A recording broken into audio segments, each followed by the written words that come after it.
ভারতের কামান এরা, মুজাদ্দেদে জামান। জালেমদের থাকাকালীন একে নিয়োগ দেওয়া। আর এই সংবিধান অনুযায়ী এখন যে চুপ্পু মিয়া আছে রাষ্ট্রপতি, চুপ্পু মিয়াকে তাড়াতাড়ি নামান। এরা কোনোদিন 24-এর কথা বলে না। এরা শুধু কথা বললে 71, 47, 52 কথা বলছে না কেন? এই বহু চাপাবাজ এই দেশে এখনো আছে গোপনে, আর প্রকাশ্যে অনেকে 24-এর কথা বলে না। কথা বললেই 71, কথা বললেই 52, কথা বললেই 47। আরে ভাই, 71, 52, 47-এ আমরা কেউ ছিলাম না, আমরা ছিলাম 24-এ। আর এই সংবিধান অনুযায়ী এখন যে চুপ্পু মিয়া আছে রাষ্ট্রপতি, অটোমেটিক বাতিল হয়ে যাবে। কথা বলেন না কেন? কারণ এই দেশ চলবে এখন 24-এর চেতনায়। কথা বলেন ঠিক কিনা? কোনো বৈষম্য থাকবে না দেশে। তো ওদের জীবনের দাম দেন, তারপরে আপনি 72, 71, 73-এর কথা নিয়ে আসেন। আমরা 71-কে সম্মান করি, 52-কে সম্মান করি, 47-কে সম্মান করি, কিন্তু না, সবচাইতে বড় সম্মানের জায়গা এখন আমি যেহেতু দেখেছি নিজে 24। কথা বলেন না কেন? এই দেশ চলবে এখন 24-এর চেতনায়। কোন চাপাবাজের চাপাবাজি এ দেশে আর চলবে? যদি এরকম চাপাবাজি করে, মমতাজের মতো সেও ডিম খাবে। তাও কি ভালো ডিম? পচা ডিম। এই জন্য আমাদের সতর্কতার বিষয় হচ্ছে, আমরা এখন কাবিলের মতো না, আমরা এখন হাবিলের মতো অবস্থানে যাব। ভাই যা করেন করেন, আপনার ওই পায়ে পা দিয়ে ঝগড়া করতে চান, আমি এখন ঝগড়ার ভেতরে নেই। আমি আছি আমাকে সংশোধন করে জনগণের সামনে আস্থাভাজন হিসাবে তৈরি করা। কারণ আমি চাই এই পৃথিবীতে আমারটা যেমন কবুল হচ্ছে, আমার আন্ডারে যারা থাকবে তাদেরটাও যেন আল্লাহর দরবারে কবুল হয়। আর আপনি আমাকে খেলার জন্য উঠে পড়ে লেগেছেন। লাইম বাসাত্তা ইলাইয়া ইয়াদা কালি তাকতুলানি মা নাবি বাসিতি ইয়াদিয়া ইলাই কালি আকতুলাক ইন্নী আখাফুল্লাহ রাব্বাল আলামিন। কি গুরুত্বপূর্ণ কথা ওই দিন হাবিল বলিস। আমি তো বাস্তব কথা শোনাতে চাচ্ছি। এই এমডিকে উনি পাঠিয়েছিলেন রাত 3:30টার সময়, যে উনি জয়েন্ট করেছে। চিন্তা করছে আজকে আমি একটা চমক দেখাবো। একেবারে মেন গেটে যে দারোয়ান আছে, তারে বলছে আপনি এখান থেকে একটু নিরাপদ দূরত্বে থাকেন, আপনার পোশাকটা আমারে দেন। ওই যে হাটে একটা লাঠি নিয়ে বসে থাকে, লাঠি নিয়ে দারোয়ানের মতো বসে আছে। ফজরের নামাজ শেষ করে সকাল 7টা থেকে আরম্ভ হয়েছে, মানুষ যাচ্ছে 10টা পর্যন্ত। এরপরে ডিউটি আর এক দলের আসবে। তখন বাজে 11:45। একজন একেবারে সেরকম বড় দাড়ি, জব্বা জামা গায়ে, পাগড়ি মাথায়, এত বড় বড় দাড়ি নিয়ে প্রাইভেট নিয়ে ঢুকতেছে। তো দারোয়ান মনে করছে যে নতুন দারোয়ান হবে হয়তো। আজকে আর অন্য দিনের মতো গেট খোলে নাই, গেট বন্ধ করে দাঁড়িয়ে আছে। বলছে না, আমি আপনাকে ঢুকতে দেব না। এই দারোয়ানের বাচ্চা, আপনি যাই বলেন না কেন, এখন বাজে কত? আপনার তো এখানে আসার কথা 10টায়, এখন বাজে 11:45। 1 ঘন্টা 45 মিনিট লেট আপনার। আপনি যদি আমার চাকরি খেয়েও ফেলেন, আমি আপনাকে আজ ঢুকতে দেব না। এখন দারোয়ানের সাথে মারামারি করবে? শেষ পর্যন্ত বলেছে ঠিক আছে, তোর চাকরি কে রাখে আমি দেখব। এই ধস্তাধস্তিতে শেষ হয়ে যাওয়ার পরে দারোয়ানকে এবার ভেতরে যেয়ে বলছে, আপনার দায়িত্ব আপনি পালন করেন, যান। আমি চলে গেলাম। যে এমডির অফিসে বসেছে, ওই লোকটার খবর নিয়ে ডাক দিয়েছে যে ওকে ডাক দেন আমার অফিসে। অফিসে ঢোকার পরে যখন সালাম দিয়েছে, জবাব দিয়ে বলছে দাঁড়ান, চেয়ারে বসার দরকার নেই, আপনি দাঁড়ান, আপনাকে আমি কয়েকটা কথা জিজ্ঞাসা করব। এখন বাজে হচ্ছে 11:45, আপনার 10টায় অফিসে আসার কথা। আপনি যে মুখে দাঁড়িয়ে রেখেছেন, এই দাঁড়িয়ে আপনার জন্য না। কারণ এই দাড়ি যিনি রাখতেন, তিনি কাজে এভাবে ফাঁকি দিতেন না। আপনি বিশাল জব্বা গায়ে দিয়ে এসেছেন, পাগড়ি মাথায় দিয়ে। এই পাগড়ি জব্বা আপনার জন্য না, কারণ এগুলো যিনি পরতেন, তিনি জীবনে কোনোদিন কাজে ফাঁকি দেননি। আপনি কার আদর্শগুলো শরীরের ভেতরে ধারণ করে ফাঁকি দিচ্ছেন? আপনি 10টা থেকে 4টা পর্যন্ত ডিউটি করবেন, এইটা আপনার ইবাদত। কথা বলেন না কেন? আর আপনি 11:45, 1 ঘন্টা 45 মিনিট লেট। মাসের পরে তো ঠিকই বেতন নিয়ে নেবেন। হয় কি করে আপনার নামাজ হয় কি করে? আপনারা দাড়ি রাখা আপনার জন্য না, কেটে ফেলেন দাড়ি। ওই বছর এই লাভ হয়েছিল এই দেশে চিনির মিলে, ওই প্রথম শুরু হয়েছে। এই যে ডিউটি গুলো সঠিকভাবে পালন করা, কোনো জিনিসে ভেজাল না দেওয়া, চুরি চামারি বন্ধ হওয়া, বিশেষ করে দুর্নীতি আর কোনো জায়গায় নেই, সবাই টাইট হয়ে গেছে। ওরে বাবা কি কঠিন মানুষ, একবার দুইবার তিনবার সিগন্যাল দেয়, তিনবারের পরে যদি সংশোধন না হয় জনমের মতো ওরে বিদায় করে দেয়। একবারে ভয় দেখিয়েছে, সারা দেশে যত চিনির মিল সব টাইট হয়ে গেছে। কারণ ওনার ওপরে যে আছে, যিনি পাঠিয়েছেন তিনি তো সাধারণ মানুষ না, মাওলানা নিজামী সরাসরি পাঠিয়েছে ওনারে। বলেন তো যে এই বাংলাদেশে যে ইতিহাস তৈরি করে গেল, এখন যদি আবার ওই রকম আমরা তৈরি করে দিতে পারি, আল্লাহর কসম আমি দিয়ে বলতে পারি বাংলাদেশ ও মালয়েশিয়া সিঙ্গাপুরের মতো দাঁড়িয়ে যাবে। মালয়েশিয়া দাঁড়িয়েছে 2004 সালের পর থেকে, সিঙ্গাপুরও দাঁড়িয়েছে 2004 সালের পর থেকে, পাশাপাশি দেশ। আমি ঘুরে আসলাম কয়েকদিন আগে। এ বাংলাদেশের চাইতে কত ছোট সিঙ্গাপুর জানেন? এ রাজশাহী জেলা আমার মনে হয় এই মাথা থেকে ওই মাথা 70-80 কিলোমিটার হবে না? হবে না? কত? 80 কিলোমিটার এই জেলাটায়, এ মাথা থেকে ও মাথা। অথচ সিঙ্গাপুর একটা দেশ, মাত্র 42 কিলো এই মাথা ও মাথা, চারিদিকে সাগর, মাছ বিক্রি করে খেত ওরা। কি অবস্থায় দাঁড়িয়েছে সিঙ্গাপুর আজ? 257টা দেশের ভেতরে যদি 10টা দেশ গণনা করেন, সিঙ্গাপুর একটা ধরা লাগবে। এ পর্যায়ে তারা গেছে শুধুমাত্র এই সৎ নেতৃত্বের কারণে। তারপরও তো তারা আল্লাহর আইন মানে না, শুধু যা আইন বানিয়েছে ওইটাই পঙ্খানো মানে, এই কারণে দাঁড়িয়েছে। আর আমরা শুধুমাত্র নিজেদের আইন না, এই দেশে যদি ইসলাম আসে পুরাটা চলবে আল্লাহর আইন। এই বলেন 56,000 বর্গ মাইল পুরাটা চলবে কার আইন? আরো জোরে বলেন। কয়টা? 500। ওই যে পরিচিত যে বিষয়গুলো আদম নবী থেকে, ওই বিষয়গুলো আসবে পরিচিত, সব একটা একটা করে ব্যক্তি, পরিবার, সমাজ, রাষ্ট্রে কায়েম হয়ে যাবে 500। আর অন্যায় 500। সৎ কাজে আদেশ দেবে, অন্যায় কাজে নিষেধ করবে, এই প্রতিশ্রুতি ওনারা দিয়েছে।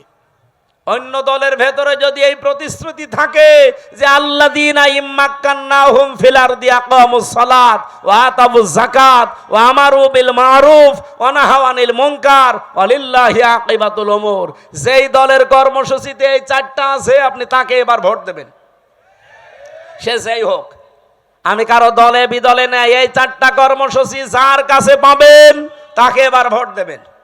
আর আমি যেহেতু নিজে দেখতেছি এই মানুষগুলো এই গ্যারান্টির উপরে আছে, এরা কথা দিয়েছে যদি ইসলাম দেশে সংসদে যায় প্রথমেই তারা নামাজের বিল আনবে। ওনারা জিজ্ঞাসা করেন, যদি বলেন না আমি নামাজের বিল প্রথমে আনবো না, আমি সুদের বিল আনবো, ওরা একটা ভোটও দেবেন না। 2 নম্বরে ওরা যাকাতের বিল কায়েম করবে, যে যাকাত ভিত্তিক অর্থনীতি কায়েম হবে এখন থেকে। 3 নম্বরে ভালো কাজ, যেটা পরিচিত কাজ, ওগুলো জারি হবে, এগুলো আদেশ হবে আইনের মাধ্যমে। আর অন্যায় যতগুলো আছে অন্যায় সব বন্ধ হবে, বাধার প্রাচীর তৈরি করা হবে। এটা যদি আজ বাংলাদেশে ইসলাম থাকতো, কুমারখালী এই গাজী কালুর চম্পাবতীর এই অর্ধ উলঙ্গ নাচের অনুমতি দিত, এটার জন্য মারামারি হইতো, আইন পাশ করে সব অন্যায় কাজগুলো বন্ধ করে দিত। এই জন্য আমরা চাচ্ছি আপনারা যা ভুল বোঝেন বা ভুল বোঝান, এই যে রাজশাহী অঞ্চলের এ পাশে কালকে আমার মাহফিল যেখানে আছে চাঁপাইনবাবগঞ্জ, 2 জন বিশাল বিশাল মুফতি আছে, স্বামী আর স্ত্রী 2 জনই মুফতি, ভারতের কামান, এরা মুজাদ্দেদে জামান। কি ফতোয়া দিচ্ছে দেখেছেন? এরা কোনোদিন 24-এর কথা বলে না, এরা শুধু কথা বললে 71, 47, 52। কথা বলছেন না কেন? আরো কিছু তৈরি হয়েছে তাদের মুরিদ, এই পাবনার একটা হাবিব ঘোষণা দিয়েছে এই পাবনা জেলার আটঘরিয়ায় জামাত ইসলামের কোন মানুষ আজানও দিতে পারবে না, নামাজও পড়াতে পারবে না। তা আপনি ঘোষণা দিয়েই শেষ করে দিলে হবে? আপনি নিজে নামাজ পড়াতে পারবেন? আজকে একজনের নামাজ দেখলাম, কি সোরা পড়ছে গো, মনে হচ্ছে জিবরাইল নতুন নাজিল করছে। আলাম তারা কাইফা ফালা রব্বুকা বিয়াস। তাও তো আমি ভালো করে পড়ছি, এটা শোনান তো। কি তেলাওয়াত, আমার মনে হয় দাঁত মুখ ভেঙে যাবে। এই কথা যে বলতে পারে, আমার মনে হয় তারে এখন থেকে ইমামতির জায়গায় দাঁড় করিয়ে দেওয়া লাগবে। আর ওই যে আর এক চাপাবাজ যেটা ডিম খাচ্ছে, আচ্ছা আমার বুখারী শরীফ, কোরআন শরীফ সব পড়া শেষ। হ্যাঁ, পুরাটা চাপাবাজি। এই বহু চাপাবাজ এই দেশে এখনো আছে গোপনে, আর প্রকাশ্যেও অনেকে 24-এর কথা বলে না, কথা বললেই 71, কথা বললেই 52, কথা বললেই 47। আরে ভাই, 71, 52, 47-এ আমরা কেউ ছিলাম না, আমরা ছিলাম 24-এ। আর এই সংবিধান অনুযায়ী এখন যে চুপ্প মিয়া আছে, রাষ্ট্রপতিও অটোমেটিক বাতিল হয়ে যাবে। এক কথা বলেন না কেন? কারণ এই দেশ চলবে এখন 24-এর চেতনায়। কথা বলেন ঠিক কিনা? কোনো বৈষম্য থাকবে না দেশে। আর বৈষম্য যতদিন আছে ততদিন নির্বাচনও হবে না। তাহলে নির্বাচন দিলে 2732 জন মানুষ মরে গেল, ওদের কি জীবনের দাম নেই? তো ওদের জীবনের দাম দেন, তারপরে আপনি 72, 71, 73-এর কথা নিয়ে আসেন। আমরা 71-কে সম্মান করি, 52-কে সম্মান করি, 47-কে সম্মান করি, কিন্তু না, সবচাইতে বড় সম্মানের জায়গা এখন আমি যেহেতু দেখেছি নিজে 24 কথা বলেন না কেন? এই দেশ চলবে এখন 24-এর চেতনায়। কোন চাপাবাজের চাপাবাজি এ দেশে আর চলবে? যদি এরকম চাপাবাজি করে, মমতাজের মতো সেও ডিম খাবে। তাও কি ভালো ডিম? পচা ডিম। যে ডিম খেয়েছে মহিলা আজকে মানিকগঞ্জে, ও জীবনে মনে হয় আর কোর্টে হাজিরা দিতে আসবে না। আমার ভাইরা, এই জন্য আমাদের সতর্কতার বিষয় হচ্ছে, আমরা এখন কাবিলের মতো না, আমরা এখন হাবিলের মতো অবস্থানে যাব। ভাই যা করেন করেন, আপনার ওই পায়ে পা দিয়ে ঝগড়া করতে চান, আমি এখন ঝগড়ার ভেতরে নেই, আমি আছি আমাকে সংশোধন করে জনগণের সামনে আস্থাভাজন হিসাবে তৈরি করা।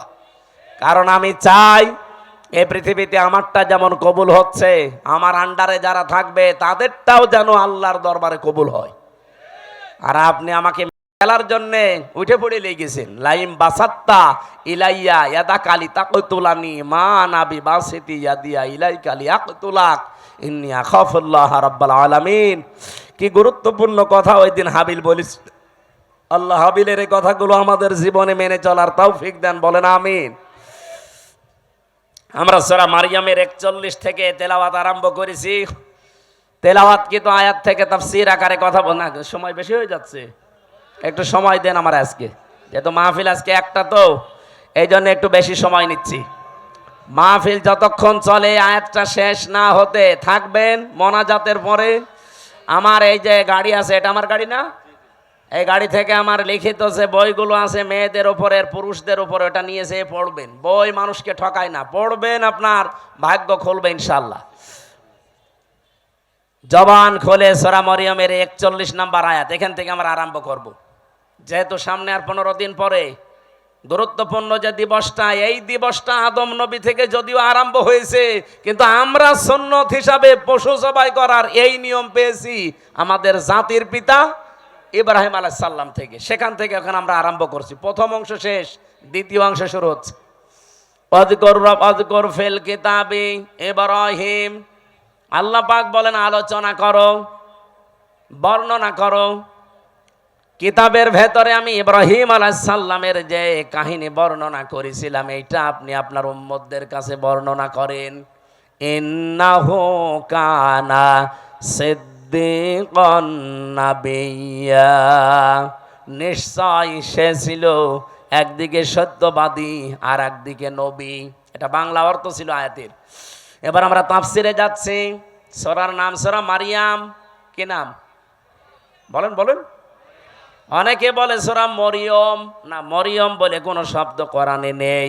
কোরআনে আছে সূরা মারইয়াম। মারইয়াম বলেন বলেন। কিয়ামতের ময়দানে এই নামটা এত দামি নাম। আল্লাহ রাব্বুল আলামিন এটাকে ইজতিবা জানিয়েছেন, যেটা আমি মনোনীত করেছি, নির্বাচিত করেছি, পছন্দ করেছি। নামটা হযরতে মরিয়মের নাম দুনিয়াতে যারা রাখে মারিয়াম, কিয়ামতের ময়দানে আল্লাহ যখন মানুষকে মাফ করতে আর কিচ্ছু পাবে না, যার নামের সাথে মারিয়াম, ফাতিমা এরকম নাম যাদের মিল আছে, কিয়ামতের দিন আল্লাহ নামের ওসিলায় তাদের শেষ পর্যায়ে মাফ করে দেবেন। এই জন্য আশা করছি আমাদের সন্তানাদি যারা এখন আসতেছে, আসবে, নামটা আপনি অর্থবোধক এবং সিস্টেমে রাখবেন, কিয়ামতের দিন যেন আল্লাহ অন্তত নামের ওসিলায় হলেও তাকে মাফ করে দেয়। অনেকগুলো আয়াত আমার আল্লাহ সূরা মারিয়ামের ভেতরে দিয়েছেন। ৯৮টা আয়াত আমরা কোরআনে কারিমে পেয়েছি। এই সূরার ভেতরে মাত্র একটা আয়াত পড়েছি, আয়াতের নাম্বার ৪১। আল্লাহ নিজে যখন আমার শব্দ দিয়ে আরম্ভ করলেন অস্কর, শব্দটা ছিল ওয়া উজকুর, আসল শব্দ হচ্ছে যাকার, যেটাকে আমরা বাংলায় এই দেশের মানুষ জিকির বলে জানি। জিকির মানে স্মরণ করা। জিকির মানে কি? আমি এই রাজশাহীতে এর আগে আমি জিকির শব্দের উপরে আলোচনা করেছিলাম। জিকিরের ১৯টা অর্থ আছে পুরা কোরআনে। সামারাইজ করে আমি 5টা পর্যন্ত বলেছিলাম রাজশাহী স্টেশনের পাশে।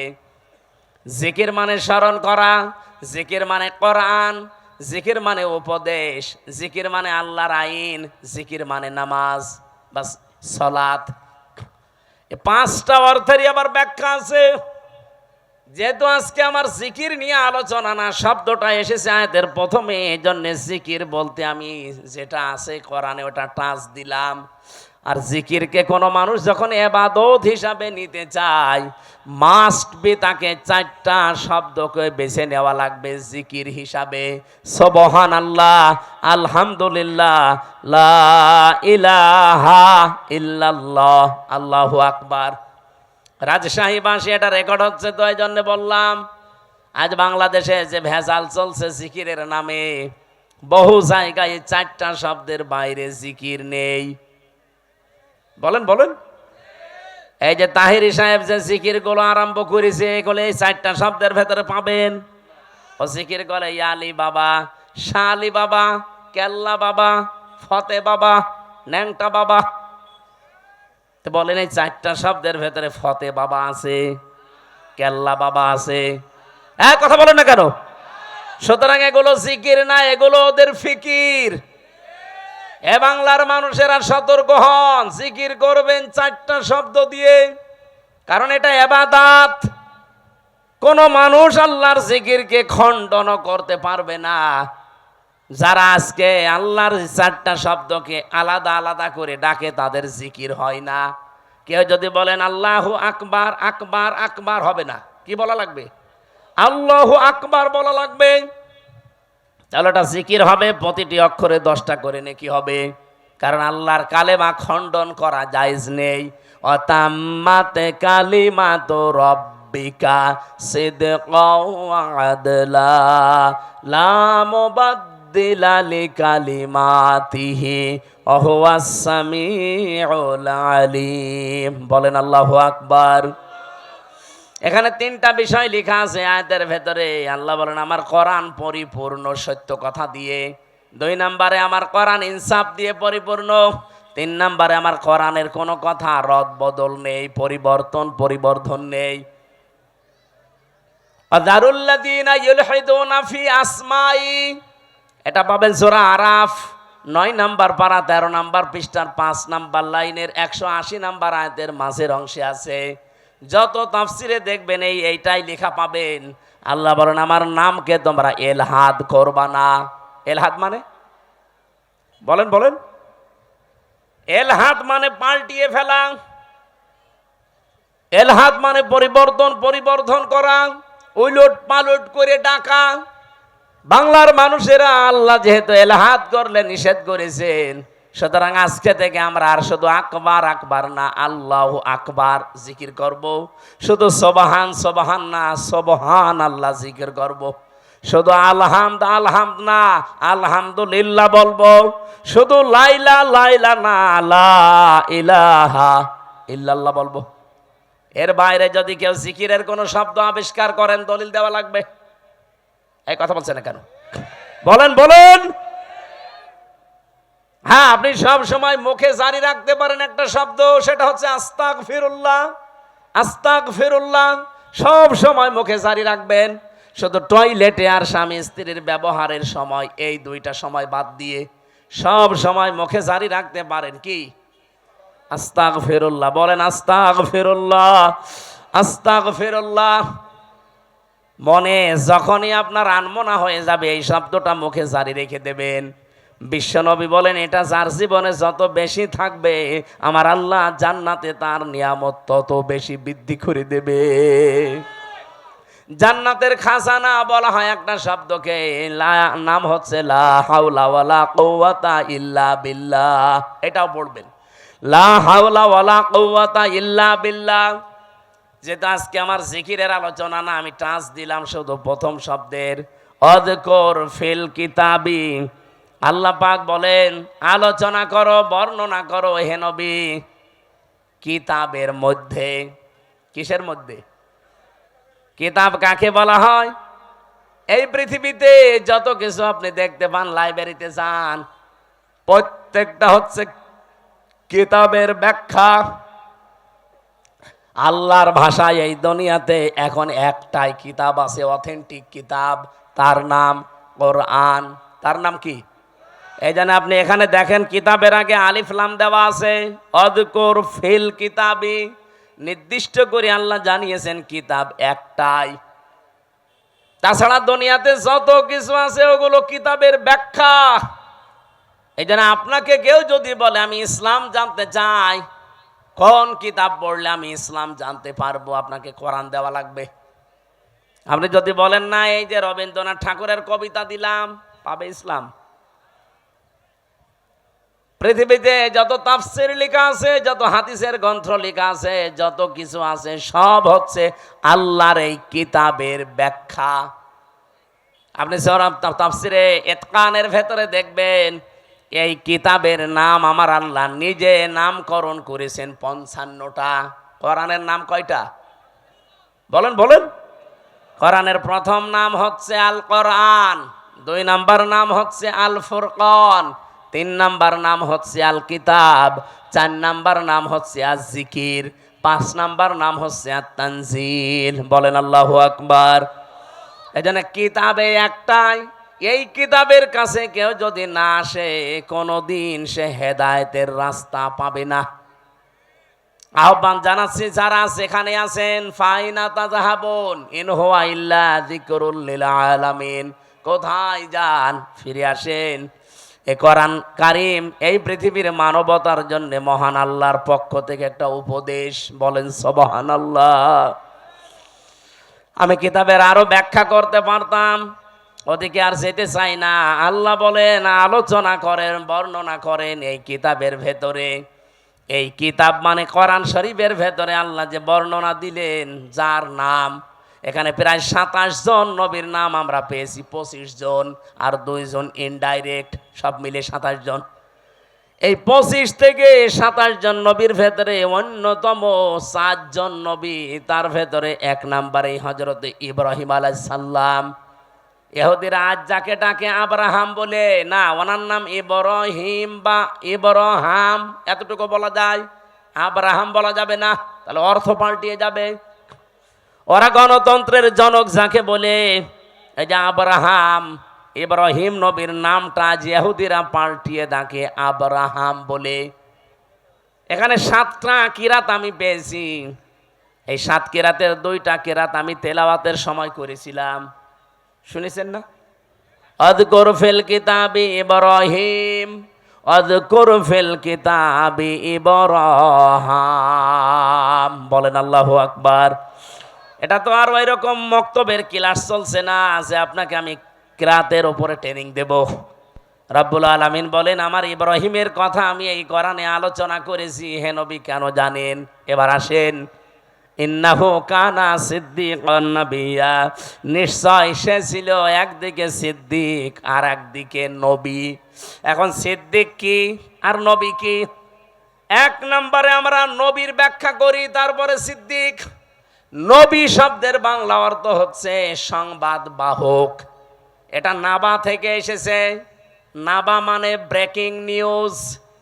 এই যে টিভির নিউজ দিয়ে আজকে ব্রেকিং নিউজ যাচ্ছে, আপনি এখন এসে দেখেন রাত 10টা 1 মিনিটে ওসি প্রদীপ আর এসআই লিয়াকতের ফাঁসি হবে, এটা ব্রেকিং নিউজ যাচ্ছে। স্বৈরাচারের দোসর যারা ছিল 1628 জন, তার ভেতরে দুইজন না হলেও একজন তো মাস্ট বি ওসি প্রদীপ। আজকে আমার সাথে 3টা বছরই জেলে ছিল। আমি সেখানে বসতাম জেলারের সামনে, সোফারের সামনে, ওই শয়তান আমার পাশে বসতো। আমার এসে মাঝে মাঝে বলতো, হুজুর আমার কোনো দোষ নেই, সব বানানো। অথচ 204 জন মানুষকে ক্রস ফায়ারের নাটক করে হত্যা করেছে। সবচাইতে বেশি মানুষ ওই টেকনাফে, উখিয়া টেকনাফ ওই এলাকায় মানুষ হত্যা করার জন্য লাইসেন্স নিয়েছিল ওই স্বৈরাচারের কাছ থেকে, মাদকের নাম করে। ওই এলাকায় যেহেতু সবচাইতে বেশি একামতে দিনের মানুষ, কক্সবাজার চট্টগ্রামে এমনিতেই একামতে দিনের মানুষ বেশি। ওই কয়েক বছরের ভেতরে সবচাইতে বেশি মানুষ হত্যা করেছে শিবিরের। 204 জন মানুষ মেরেছে। এই ব্রেকিং নিউজটা আজকে যাচ্ছে। এখন ব্রেকিং নিউজ লিখতে কি লাগে? আপনি দেখেন ইংরেজি শব্দ যেহেতু নিউজ, নো কি NEWS লাগে না? আপনি একটা একটা করে শব্দের সাথে অর্থ মিলান। এন দিয়ে যদি ধরেন ইস্ট, ই দিয়ে নর্থ, নাই এন দিয়ে নর্থ, ই দিয়ে যদি ইস্ট ধরেন, ডাব্লু দিয়ে ওয়েস্ট, আর এস দিয়ে সাউথ, তাহলে পৃথিবীর 4 কোণা হয়ে যাচ্ছে। তামাম পৃথিবীতে যত সংবাদ পৌঁছানো লাগবে সব আমার আল্লাহ নবীদেরকে দিয়ে পৌঁছিয়েছিলেন। বলেন সুবহানাল্লাহ। সব চাইতে বড় সংবাদ হচ্ছে, এরপরে একটা একটা করে সংবাদগুলো তিনি পরিবেশন করবেন তার পরিবার থেকে শুরু করে। 2 নম্বরে তিনি সিদ্দিক ছিলেন। সিদ্দিক কি? সত্য কথা বললেই সিদ্দিক হয় না মানুষ। সত্যকে সত্য বলে জানার পরে যারা দ্বিধাহীন চিত্তে প্রশ্ন ছাড়া গ্রহণ করে নিতে পারে তার নাম সিদ্দিক। হযরতে আবু বকর পর্যন্ত তিনি ছিলেন, কিন্তু জানি যখন মেরাজের এই কাহিনীকে সত্যকে সত্য জানার পরে কোনো প্রশ্ন ছাড়া দ্বিধাহীন চিত্তে মেনে নিয়েছিলেন, বিশ্বাস করেছিলেন। বিশ্বনবী ওই দিন তাকে বলেছিলেন, তুমি আবু বকর শুধু না, আজকে থেকে আবু বকর সিদ্দিক। তাহলে আজ বাংলাদেশে আমরা যদি কেউ সিদ্দিক হতে চাই, কিয়ামতের দিন যেহেতু 4 প্রকার মানুষকে আল্লাহ পুরস্কার দেবে, মিনান নাবিয়্যিনা ওয়াস-সিদ্দিকিনা ওয়াশ-শুহাদা ওয়াস-সালিহিন, এই 4 প্রকারের ভেতরে 2 নম্বরে সিদ্দিক। তাহলে সত্যকে সত্য জানার পর কোনো চিন্তা ভাবনা আর করা যাবে না। দ্বিধাহীন চিত্তে প্রশ্ন ছাড়া পিছুটান ছাড়া যারা মেনে নিয়ে জীবন চালাতে পারবে, কিয়ামতের দিন যারা সিদ্দিকের কাতারে উঠবে। এ বাংলাদেশে সিদ্দিক আছে, খালি নামে আছে আবু বকর সিদ্দিক। সত্যকে সত্য জানার পরে মেনে নেওয়া দূরের কথা, আরো ঘাড় ঘোরায়, ঘাড় মোটা করে, চোখ মোটা করে। পাবনায় কোরআনে কারিমে আগুন লাগিয়েছে 150টা কোরআনে। সত্য কোনটা আপনি উদ্ঘাটন করে বের করেন না, আন্দাজে একজনের উপরে 10টা চাপিয়ে এমন কালার করার চেষ্টা চালিয়েছে। এখন তো সব বেরিয়ে আসছে, কে কে এটা করেছে, কার নির্দেশে করেছে, সব বেরিয়ে আসতেছে। আমরা দল বিদল বসি না, কোরআনে যারা আগুন দিয়েছে তাদের হাত এই দেশে থাকবে না। এই কথা বলেন না কেন? যে এই কাজের সাথে জড়িত, যারা এর সাথে ইঙ্গিত দিয়েছে। আপনি কি জামাত ইসলামের অফিসে আগুন দিয়েছেন? ওটা তো একটা শো। ওখানে ছিল কি? আল্লাহর কোরআন। 1টা 2টা না, 150টা কোরআন পুড়ে ছাই হয়ে গেছে। কোরআনে আগুন দেননি, আপনি আপনার কপালে আগুন দিয়েছেন। নিজেকে সংশোধন না করে আবার কাবিলের মতো হঠকারিতা করেন যে কি ওরা নিজেরাই কোরআনে আগুন দিয়ে আমাদের ওপরে দোষ দেয়। ওর বিবেকের ওপরে কি কুকুরে প্রসাব করেছে যে নিজেরা আগুন দিয়ে আপনারা দোষ দেবে? আরে কি দুনিয়ার কোনো বিষয় হেলা খেলা করে আপনার উপরে দোষ দিয়ে দিল? এ কোরআন আপনারও না, আমারও না, এ কোরআন কার? এই জন্য আমরা আহ্বান জানাচ্ছি, এটার সুষ্ঠু তদন্ত হয়ে যারা জড়িত জনসম্মুখে তাদের বিচার করা লাগবে। হ্যাঁ, রাজি আছেন না? আপনারা রাজি আছেন না? আগামীতে কেউ যেন সাহস আর না দেখায়। সিদ্দিকী আমরা বুঝি না, আমাদের জাতির পিতা হযরত ইব্রাহিম, তিনি প্রথমে আকাশের তারকা দেখে বলেছিলেন এইটাই আমার খোদা হবে। যখন ডুবে গেছে বলছে না, ডুবে যাওয়া জিনিস আমি ভালোবাসি না। যখন চাঁদ দেখলেন বললেন এটা আর একটু বড়, এটা আমার বড় খোদা। বলেন না, এইটাও ডুবে গেছে, মানি না। সকালবেলা যখন সূর্য দেখলেন বলেন হাজা আকবার, এর চাইতে বড় জিনিস আর নেই, এটাই আমার বড় খোদা। ওইটা যখন সন্ধ্যাবেলা ডুবে গেল তিনি ডাক দিয়ে বললেন না, ইন্নী ওয়াজ্জাহতু ওয়াজহিয়া লিল্লাযী ফাতারাস সামাওয়াতি ওয়াল আরদা হানিফা ওয়া মা আনা মিনাল মুশরিকিন। আমি আজ আমার চেহারাকে ঘুরিয়ে দিলাম ওই আল্লাহর দিকে যিনি আকাশ আর জমিনের উদ্ভাবক। আমি একনিষ্ঠভাবে মন থেকেই ঘুরে এসেছি, আমি মুশরিক না। ও বাংলার মানুষেরা, জাতির পিতা ইব্রাহিম তিনি নিজে খোঁজ করে করে সত্যকে উদ্ঘাটন করেছিলেন। আর তার চোখে আঙ্গুল দিয়ে দেখিয়ে দিলেও আমরা সত্যকে সত্য হিসাবে মানতে চাই না। এই কথা বলেন না কেন? আপনি জাতির পিতা ইব্রাহিমের সন্তান আর নেই, তিনি সত্যকে খুঁজে নিয়েছিলেন। আর আমাদেরকে সত্য আঙ্গুল দিয়ে দেখিয়ে দেওয়া হয়, তারপরও মানতে তো চাই না। সত্য কেউ নিয়ে আসলে তাকেও মেরে ফেলতে চায়। হযরত ইব্রাহিম বলেছিলেন, ইয ক্বালা লিআবিহি ইয়া আবাতি লিমা তা'বুদু মা লা ইয়াসমাউ ওয়া লা ইউবসিরু ওয়া লা ইউগনি আনকা শাইআ। হে আমার বাবা, কেন আপনারা ইবাদত করেন যেটা কানে শোনে না, চোখে দেখে না, কোনো উপকারও করতে পারে না? ওই জামানায় যেহেতু সবচেয়ে বেশি প্রচলন ছিল মূর্তির পূজা করা। ইব্রাহিম নবীর বাবার নাম ছিল আজর বা তারিক। উনি নিজে হাতে মূর্তি বানাতেন আর ওটা বাজারে বিক্রি করতেন, সেল দিতেন, খুব দামি দামি মূর্তি। ইব্রাহিম নবীকে দিয়ে মূর্তি বিক্রি করার জন্য বাজারে পাঠাতেন। তাফসিরে লিখেছে ওনাকে একবার ঝুড়ির ভেতরে, বড়া বিশাল একটা ঝুড়িতে অনেকগুলো মূর্তি মাটির তৈরি করা, বলছে বাজারে নিয়ে যাও, বিক্রি করে আসো। বাজারে নিয়ে যাওয়ার পরে এক জায়গায় রেখে দিয়েছে। কেউ তো নিচ্ছে, কেউ নিচ্ছে না। চিন্তা করে অনেকগুলো তো বেঁচে আছে, কি করা যায়?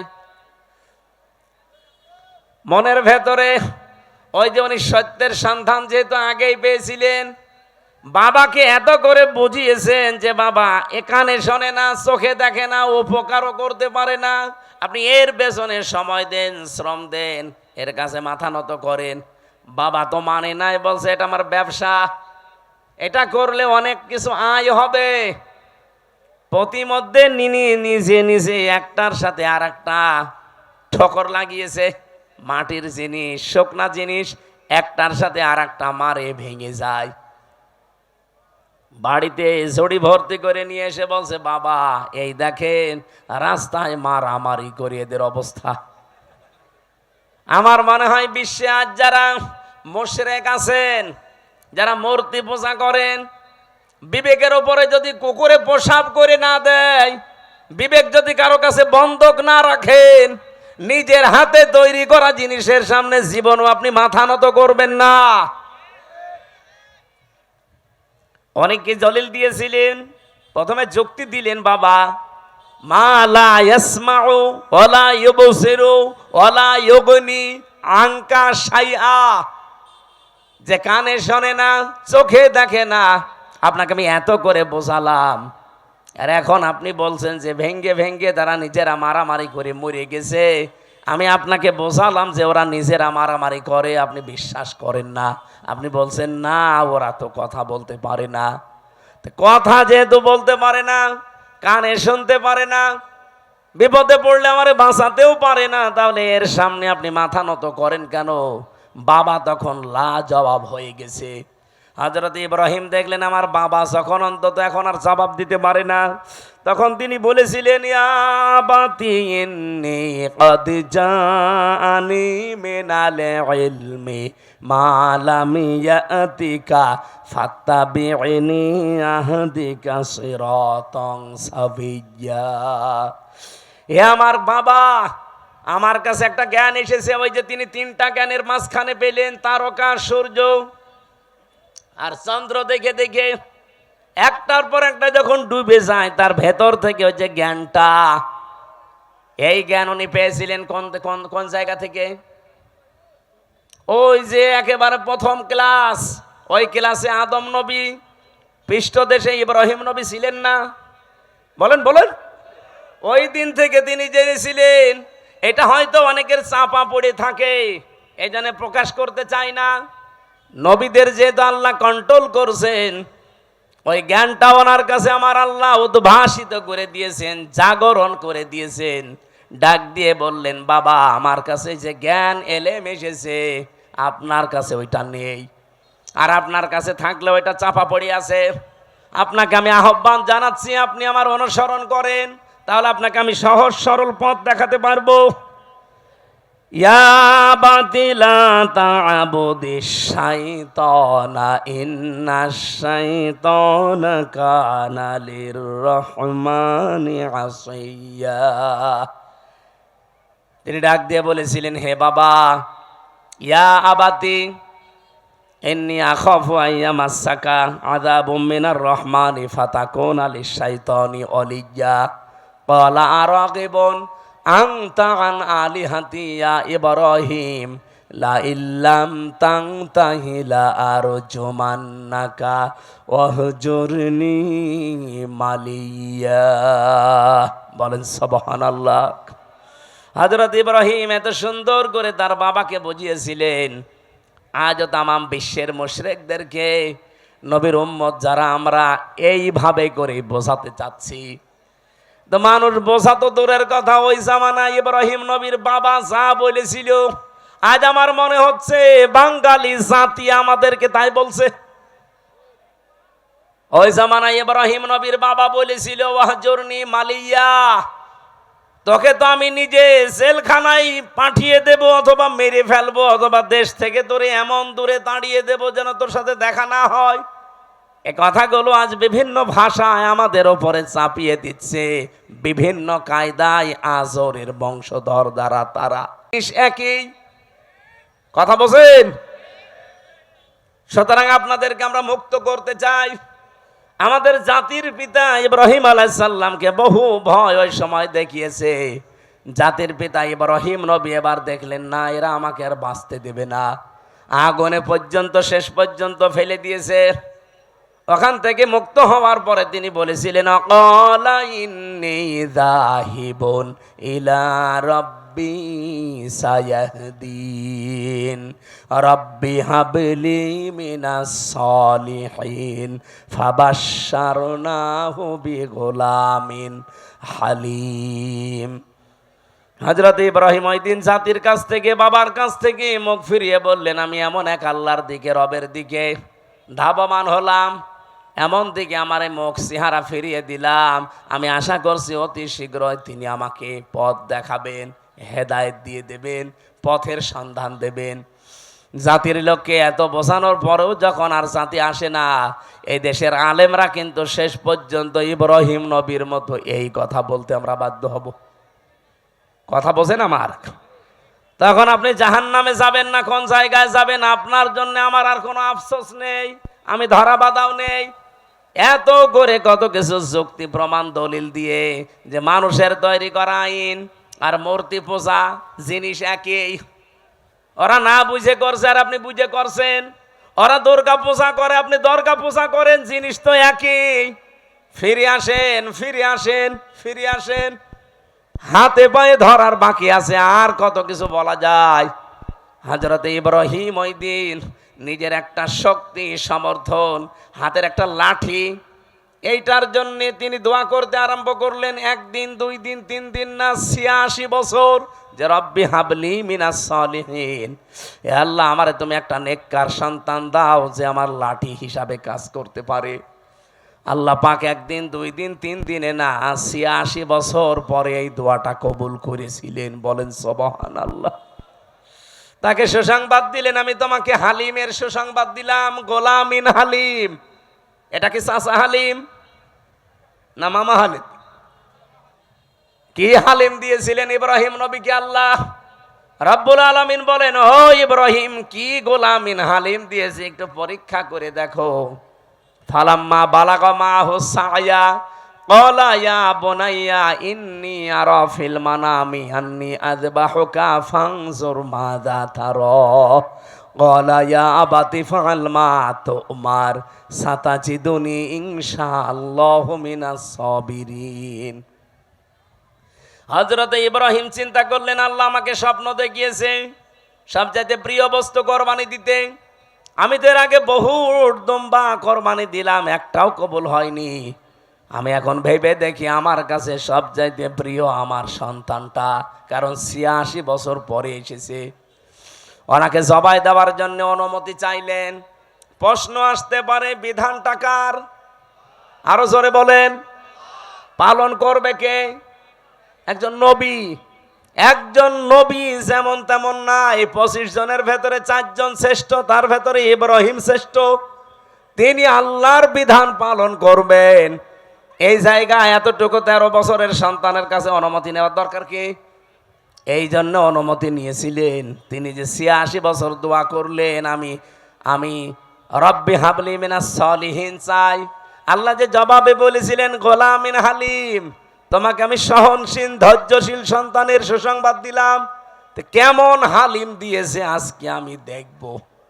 তিনি যখন বললেন, আমি কি তোমাকে জবাই করতে দেখেছি, তোমার রায় বলো, উনি মনে করেছিলেন সন্তান মনে হয় দৌড় দেবে, কিন্তু না, এসে বলছে, বাবা যা আদিষ্ট হয়েছেন আপনি পালন করেন, আপনি আমাকে ধৈর্যশীলদের মধ্যে পাবেন। ইব্রাহিম নবী এবার 100 ভাগ বিশ্বাস করে ফেলেছেন, আল্লাহ তুমি কি আমাকে গোলামিন হালিম যা দিয়েছো এটা তো 100 ভাগ কার্যকর। এ সন্তানের কথাবার্তার ধরন কি? তিনি ভাবাস কি সাতাজিদুনি ইনশাআল্লাহু মিনাস সাবির বলতে পারতেন, যে আমি ধৈর্যশীল।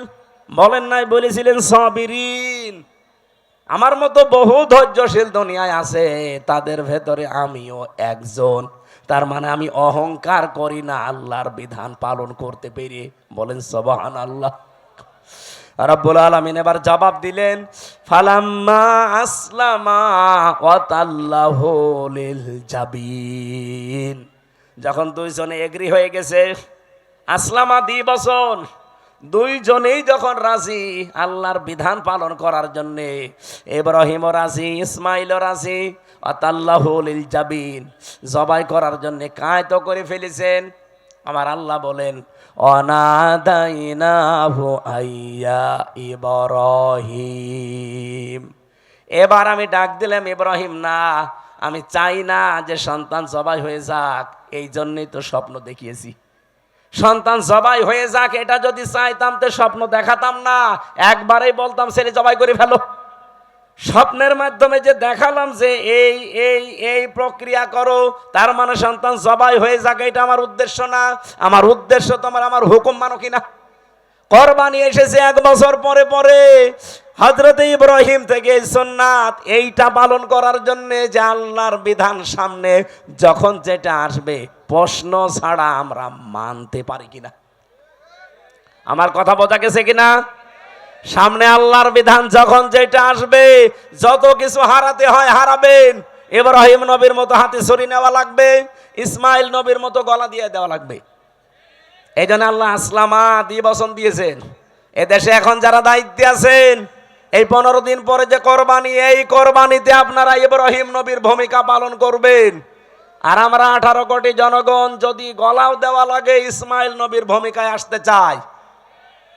আগামী জুন মাসের 6 বা 7 তারিখে আল্লাহর এই বিধানটাকে সামনে যদি সত্যি পালন করা যায় এই বিধানের মতো, আমার মনে হচ্ছে ইসলামে দেশে কায়েম হয়ে যাবে ইনশাআল্লাহ। আমি কি বোঝাতে চেয়েছি আপনারা ঠিক বুঝে ফেলেছেন। আল্লাহ আমাদেরকে আয়াতগুলো এইভাবে অনুসরণ আমাদের জাতির পিতা যেভাবে করেছিলেন করার তৌফিক দিন, আমিন। মা বোনদের জন্য বইটা নিয়েছেন, এ পর্যন্ত শেষ করে দিলাম। আল্লাহুম্মা আমিন। লা হাওলা ওয়ালা কুওয়াতা ইল্লা বিল্লাহিল আলিয়্যিল আযীম। রব্বুল আলামিন 1.5 ঘন্টা 1 ঘন্টা 45 মিনিট পর্যন্ত আমি কথা বললাম। যারা বসে আছে, ইব্রাহিম নবীর জীবন থেকে যেটা পাওয়ার হালকা আমরা পেয়েছি, জীবনে মেনে চলার তৌফিক দাও। আজকের মাহফিলের সওয়াবগুলো নবীজির রওজায় পৌঁছিয়ে দাও। যে যুবকগুলো এই মাহফিলের জন্য কাজ করছে, আল্লাহ এই যুবকদেরকে তুমি ওমরের মতো বানিয়ে দাও। মা বোনরা যারা এসেছে খাদিজার মতো বানাও। এদের পেটে যে সন্তানাদিগুলো আসে, আল্লাহ তুমি এদেরকে হযরতে আলীর মতো, ওসমানের মতো কবুল করে নাও। অনেক পরিবারে অশান্তি আছে, আল্লাহ স্বামী স্ত্রীর ভেতরে শান্তি দিয়ে দাও। এলাকায় মাটির নিচে যারা কবরে আছে, কবরগুলো জান্নাতুল ফেরদাউস তৈরি করে দাও। রব্বুল আলামিন চেষ্টা চালিয়েছে কোরআনে কারিম থেকে সঠিক কথাগুলো তুলে ধরতে, শিক্ষা নেওয়ার জন্যে। কম বেশি আমরা যারা বুঝেছি, আগামীর জীবনে আমল করার তৌফিক দাও। আমাদের ঈমান আমল ইব্রাহিম ইসমাইলের মতো বানিয়ে দাও। 15 দিন পরে মহান দিবস আসতেছে, ঈদুল আজহা। এই ঈদুল আজহায় মূল শিক্ষাটা তোমার বিধান পালন করা, এটা মেনে চলার সুযোগ দাও। কখন কার কাছে আজরাইল পাঠিয়ে দাও আমরা জানি না। যখনই আজরাইল আসবে, জীবনের শেষ কথা যেন এটা বলতে পারি, লা ইলাহা ইল্লাল্লাহু মুহাম্মাদুর রাসূলুল্লাহ। আসসালামু আলাইকুম।